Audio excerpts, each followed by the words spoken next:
When Jesus heard that John had been arrested, he withdrew to Galilee. He left Nazareth and went to live in Capernaum by the sea, in the region of Zebulun and Naphtali, that what had been said through Isaiah the prophet might be fulfilled. Land of Zebulun and land of Naphtali, the way to the sea beyond the Jordan, Galilee of the Gentiles, the people who sit in darkness have seen a great light. On those dwelling in a land overshadowed by death, light has a reason.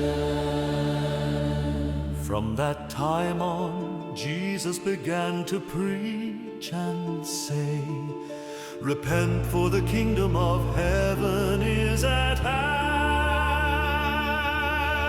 He went around all of Galilee, teaching in their synagogues, proclaiming the gospel of the kingdom, and curing every disease and illness among the people. His fame spread to all of Syria,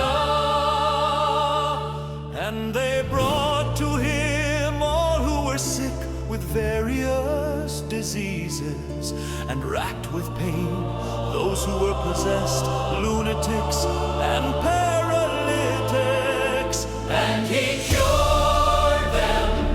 And great crowds from Galilee, the Decapolis, Jerusalem and Judea, and from beyond the Jordan followed him. Reflection. Galilee of the Gentiles, when the kingdom comes near. In today's gospel, John was arrested.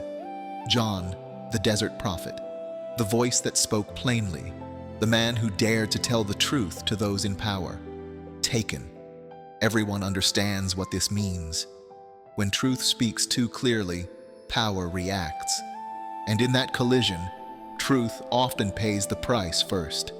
We see this even now. Those who expose wrongdoing suffer first. Careers are lost, reputations are questioned, lives unsettled.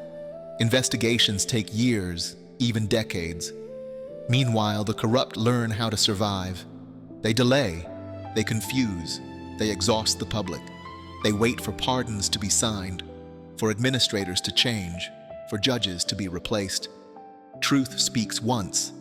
Power knows how to wait. This is the world Jesus steps into. Years have passed since Bethlehem. The child revealed at Epiphany has grown, but the world has not softened. Rome still occupies the land. Taxes still crush the poor. Soldiers still patrol roads meant for farmers and fishermen. Fear still teaches people when to stay quiet. God does not wait for history to become gentle. God works inside real history, not outside of it. When Jesus hears of John's arrest, he makes a choice. He does not go south to Jerusalem. He does not seek the temple. He does not confront Herod or Rome. He goes north, away from the center, toward the edges, to Galilee of the Gentiles, a borderland, Roman roads cutting through it, foreign languages filling its markets, a place spoken of carefully, as if holiness were harder to find there. And yet, this is where Jesus begins. Matthew tells us why. The people who sit in darkness have seen a great light. They are not wandering in darkness. They are sitting in it. Illness endured too long. Pain learned by heart. Fear woven into daily life. Darkness here is not dramatic evil. It is long exhaustion. And into that exhaustion, Jesus speaks. Repent, for the kingdom of heaven is at hand. Repent does not mean panic. It means turn. Turn away from resignation. Turn away from believing nothing can change. Turn toward a God who has come close. And people respond, not with arguments, not with explanations. They brought to him all who were sick. This is where faith begins, by bringing what is broken, by refusing to hide what hurts. The sick are carried, the suffering are named, no one is filtered out, and Jesus receives them. He teaches, he proclaims the kingdom, he heals, not power that punishes, but power that restores, not authority that protects itself, but authority that heals. When truth is arrested, Jesus does not retreat. When fear tightens its grip, light does not argue, it rises. Galilee of the Gentiles is not a footnote, it is the revelation. Because the kingdom of God begins not with the strong, but with the sick, not at the center, but at the margins, not with control, but with mercy. And the gospel leaves us with a question meant for now. What have we learned to live with that needs to be brought to him? Because the story tells us this: they brought to him all who were sick, and he did not turn them away. That is how the kingdom begins. My friend, if you are tired of carrying things quietly, this gospel is speaking to you. You may not live under Roman occupation, but you know pressure, fear, and silence. You know what it feels like to manage pain instead of healing it. You do not need perfect words. You do not need everything figured out. Just bring what hurts. Jesus still receives all who come. Prayer. Lord Jesus, when truth feels costly and fear feels safer, teach us to turn toward you again. Receive what is broken in us. Heal what has been worn down. Let your kingdom come near. Amen. Reflection questions.